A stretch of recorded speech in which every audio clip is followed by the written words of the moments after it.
¿Cómo están, hermanos, amigos? Que Dios les bendiga. Es un agrado nuevamente estar juntos para compartir y acercarnos a la palabra del Señor. La palabra del Señor es viva, es eficaz, es luz, es presente continua, y cada vez que la leemos es el Espíritu Santo de Dios hablándonos de qué es lo que necesitamos y qué es lo que el Señor quiere hacer con nosotros.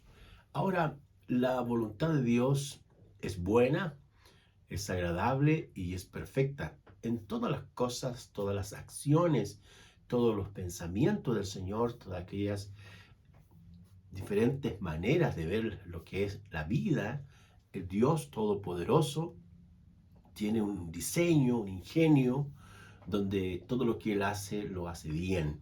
Y es importante que nosotros aprendamos a darnos cuenta de que el Señor siempre va a guiarnos hacia lo correcto, hacia lo saludable y hacia lo que nos hará felices como personas.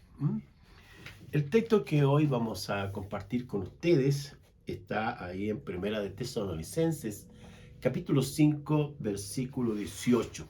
Primera de Tesalonicenses, capítulo 5, versículo 18. Leemos: Dad gracias en todo, porque esta es la voluntad de Dios para con ustedes en Cristo Jesús. Lo voy a repetir, dice: dad gracias en todo, porque esta es la voluntad de Dios para con ustedes en Cristo Jesús. El tema que vamos a compartir en el día de hoy es dar gracias a Dios. La palabra gracia o el vocablo o también la voz gracia viene de un vocablo griego que es charites o carites. De ahí que se deriva de la palabra caris o carisma, que sería una variante también, y que significa aquello que es atractivo, aquello que tiene encanto, aquello que es bello, aquello que es hermoso y también elegante. Cuando los autores bíblicos utilizan esta palabra, lo hacen en diferentes tipos de contextos, pero en el fondo, el sustento, la base es que el creyente tiene que reconocer la grandeza de Dios, la hermosura, la belleza de Él, ya que Él se manifiesta en diferentes acciones, y todas las acciones, milagros, señales, prodigios, las enseñanzas, los principios, los consejos del Señor son atractivos, son un encanto, son bellos, son hermosos y también son elegantes. Los autores bíblicos utilizaron diferentes metáforas para decir que la palabra del Señor es luz, que la palabra del Señor es como el agua que sacia la sed del alma, que la palabra del Señor es como una espada que traspasa el corazón. Y en cada intervención notamos que Dios siempre hace lo bueno para nuestras vidas. Ahora, el pasaje que les acabo de leer, a nuestro juicio y dentro de nuestra temática de hoy, nos entrega dos aspectos de dar gracias a Dios. El primero está el mandato. El texto dice, dad gracias, es decir, la palabra dar gracias tiene que ver con un mandato, tiene que ver con una orden de parte del Señor, para que así nosotros siempre reconozcamos que la acción de Dios Todopoderoso es un acto maravilloso y único y excepcional de parte de Él para nuestras vidas. Vamos a leer el Salmo 95. Quiero leerles ese salmo para que observemos cómo los compositores y los poetas bíblicos escribieron en muchas ocasiones las acciones de gratitud que ellos tenían para con Dios. Salmo 95, versículos 2 y 3. Dice, lleguémonos ante su presencia con alabanza, aclamémosle con cántico, porque el Señor es grande, el Rey grande sobre todos los dioses, porque en su mano están las profundidades de la tierra, y en las alturas de los montes sean suyas. Suyo también el mar, pues él lo hizo, y sus manos formaron la tierra seca. Venid, adoremos, postrémonos, arrodillémonos delante del Señor nuestro Hacedor, porque Él es nuestro Dios, nosotros el pueblo de su prado y ovejas de su mano. Cada vez que el creyente se acerca a Dios para adorarle, para alabarle, lo que está haciendo es reconocer el favor del Señor Todopoderoso en su vida. El apóstol Pablo también en las epístolas neotestamentarias, lo que se llaman las epístolas cristológicas, ahí en la epístola a los Colosenses, a esta iglesia, en el capítulo 3, versículo 15 al 17, él escribe así: y la paz de Dios gobierne en vuestros corazones, a la que asimismo fuisteis llamados en un solo cuerpo, y ser agradecido. Y aquí está, ser agradecido. Nuevamente el modo imperativo, el mandato. Dios espera que nosotros seamos agradecidos, que escuchemos esta orden del Señor y la apliquemos. Demos gracias al Señor en todo momento. El apóstol Pablo también vuelve a reiterar en otra de sus epístolas, cuando él escribe a la iglesia de Corinto en el capítulo 1, versículo 4, esta epístola, y él dice así: dad gracias, o gracias doy a mi Dios, dice, siempre por ustedes, por la gracia de Dios que os ha sido dada en Cristo Jesús. ¿Ve? Dice, gracias doy a Dios. Reconozco que el Señor es el Dios bueno, es el Dios bello, es el Dios hermoso, el que Dios hace todas las cosas de una manera única y excepcional.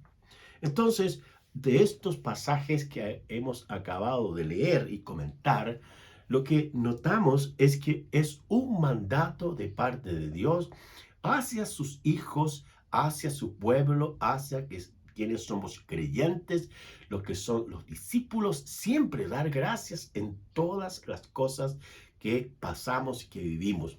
En el pasaje bíblico y en reiterados momentos de la revelación de las Escrituras, se puede observar dar gracias a Dios por la salud, dar gracias al Señor porque podemos ver, podemos escuchar, podemos caminar, podemos respirar bien, tenemos un hogar donde vivir, tenemos una esposa, los que somos casados, y aquellos que son solteros, Dios tiene una esposa para usted.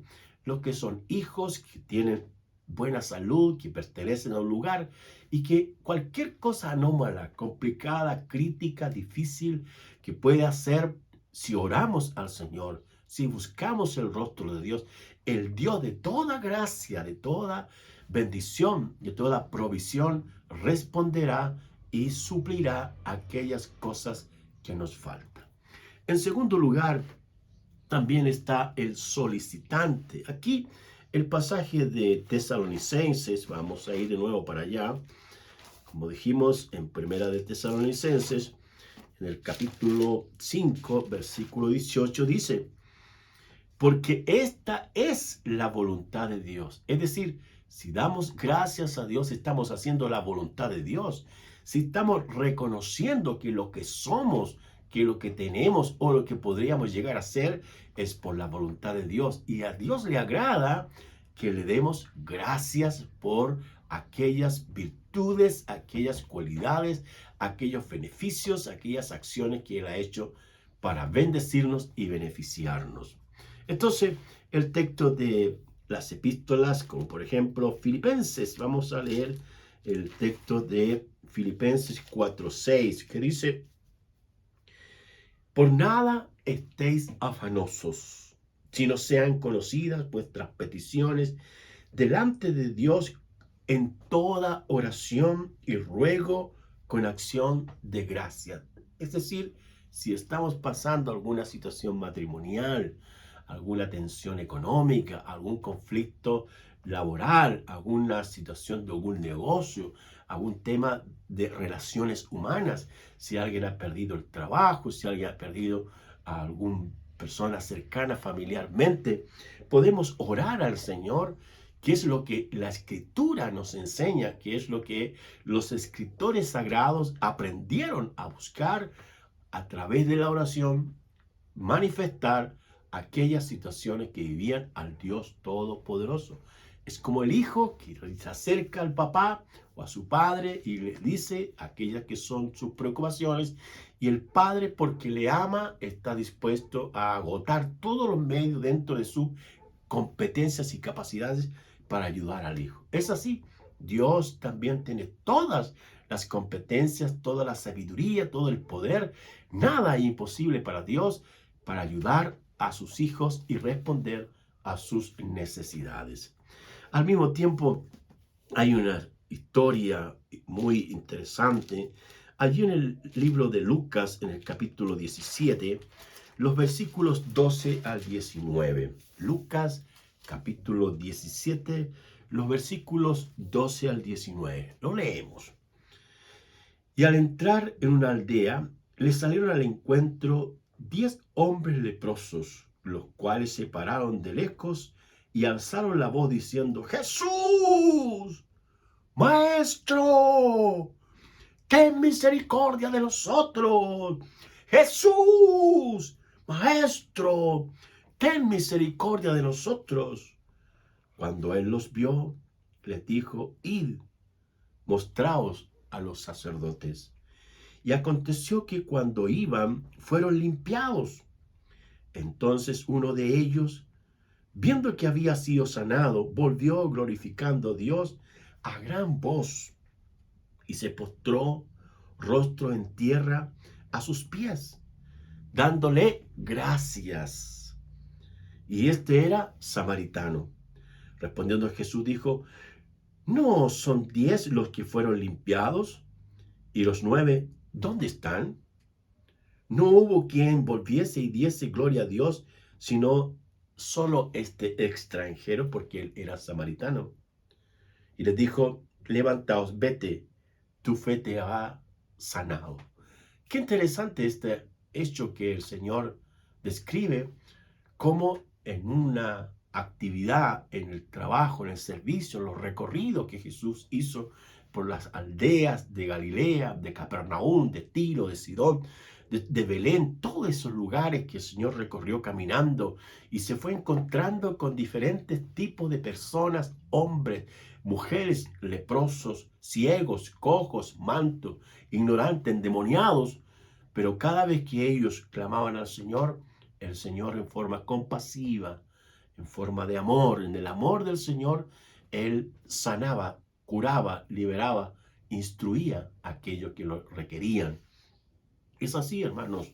Y de estos 10 personas que fueron sanadas de la lepra, uno solo vino y dio gracias a Dios. ¿Cuál de esos 10 es usted? ¿Cuál de esos 20,000, 5,000, 60? No lo sé. Lo que Dios espera es que usted y yo seamos agradecidos, que reconozcamos la bondad, la grandeza del Señor en medio de este mundo de violencia, de incredulidad, de agnosticismo, de humanismo, de pragmatismo, de relativismo. Esas son filosofías, la sabiduría humana diabólica que hoy día se teje en medio de nosotros. Pero hay siempre creyentes, discípulos, cristianos verdaderos, y es lo que Dios espera, que seamos agradecidos.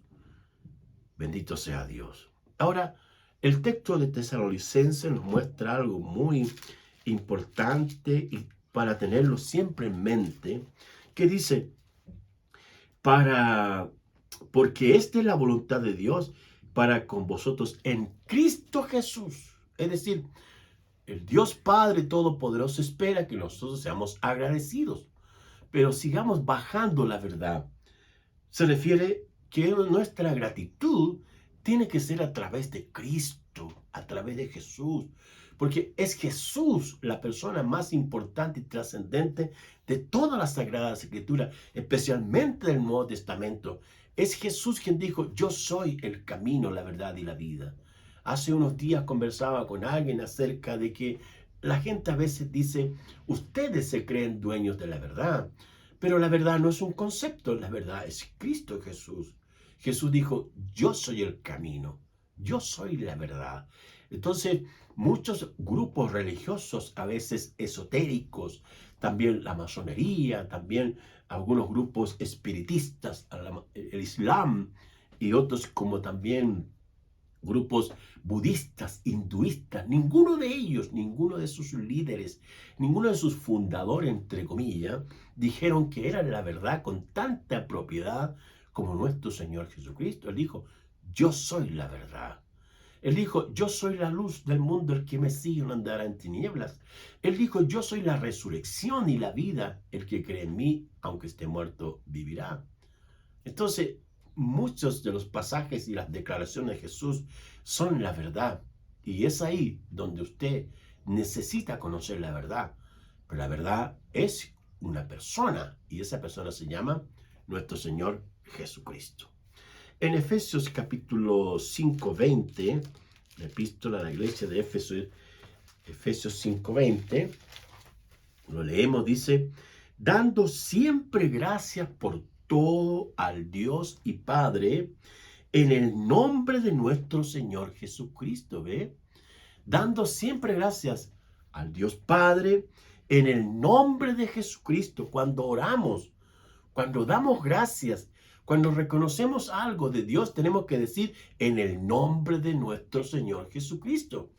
Cuando el apóstol Pablo y los primeros discípulos, en una ocasión, Pedro y Juan van al templo, porque todos los días se juntaban en la mañana y en la tarde y por la noche para orar al Señor y buscar su rostro.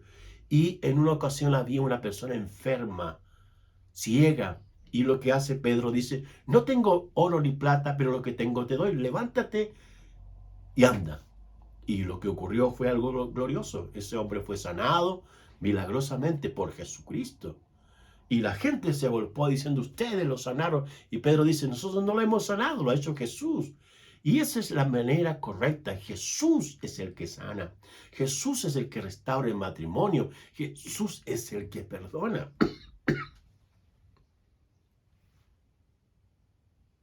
Hebreos.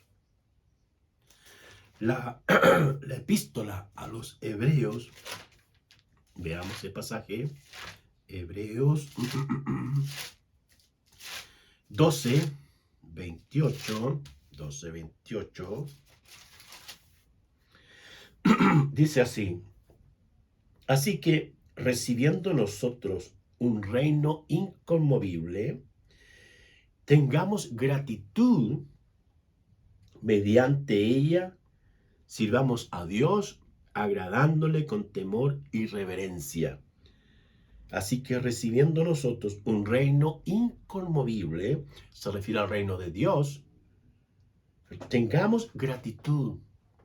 Dios, el Padre, a través de Jesús, nos invita a participar y a ingresar a este reino. Así como los hombres, los políticos, la gente que tiene empresas, la gente que tiene fundaciones, agrupaciones, invita a las personas a ser parte de esto. Muchos pagan una cuota de entrada, muchos se les exige diferentes cosas, pero acá es Jesús quien viene a este mundo a invitar a los hombres y mujeres a ser parte de su reino. Una vez que estemos en su reino, la única forma de entrar al reino de Dios es reconociendo que Jesucristo es el Señor y Salvador de nuestras vidas. Así que una vez que hemos recibido su perdón, tenemos su Espíritu, tenemos su palabra, tenemos que ser agradecidos, porque eso es lo que Dios quiere que vivamos cada día. Finalmente, mis queridos amigos, Primera de Corintios como Segunda de Corintios, hay un pasaje muy precioso en Segunda de Corintios, quiero leer ese, en el capítulo 9, versículo 15, dice, gracias a Dios por su don inefable. El pasaje de Segunda de Corintios 8 y 9, el tema es la ofrenda. Pero Pablo dice que la ofrenda más grande y más gloriosa que Dios le ha dado al mundo es nuestro Señor Jesucristo. Por eso él termina diciendo, gracias a Dios por su don inefable. Y también eso concuerda temáticamente con Juan 3:16, que dice, porque de tal manera amó Dios al mundo, que ha dado a su Hijo unigénito, para que todo aquel que en él cree no se pierda, mas tenga vida eterna. La vida eterna está en la persona de Jesús. No está en una iglesia, no está en un árbol, no está en un animal, en una estatua, no está allí. Está en la persona de Jesús. Y Jesús es la luz de Dios, la vida misma. Usted y yo necesitamos a Jesucristo. Necesitamos ser agradecidos porque todo lo que tenemos, lo que somos y lo que podemos ser, se lo debemos a la gracia de Dios, nuestro Padre, y del Señor Jesucristo. Oremos. Querido Señor, te bendecimos por tu gran amor, por tu gran compasión, por tu bondad, por todo lo que haces cada día, porque eres bueno, Señor, porque eres dulce, tu palabra es siempre como la miel, como la leche, Señor, como el aire que respiramos. Cada día la necesitamos y te damos gracias porque has venido a este mundo para morir y también para resucitar y porque pronto puedes venir a buscar a tu iglesia, Señor. Te esperamos, Señor. Queremos que tú vengas a instaurar tu reino eterno en nuestras vidas y también en esta tierra que un día será purificada por el fuego y tú harás nuevos cielos y nueva tierra. Señor, bendecimos tu nombre y te damos gracias por la salvación, por el perdón de nuestros pecados, por el Espíritu Santo que cada día nos enseña, nos fortalece y nos ilumina. En el nombre de Jesús te bendecimos, Señor. Muchas gracias. Amén y amén. Que Dios les bendiga.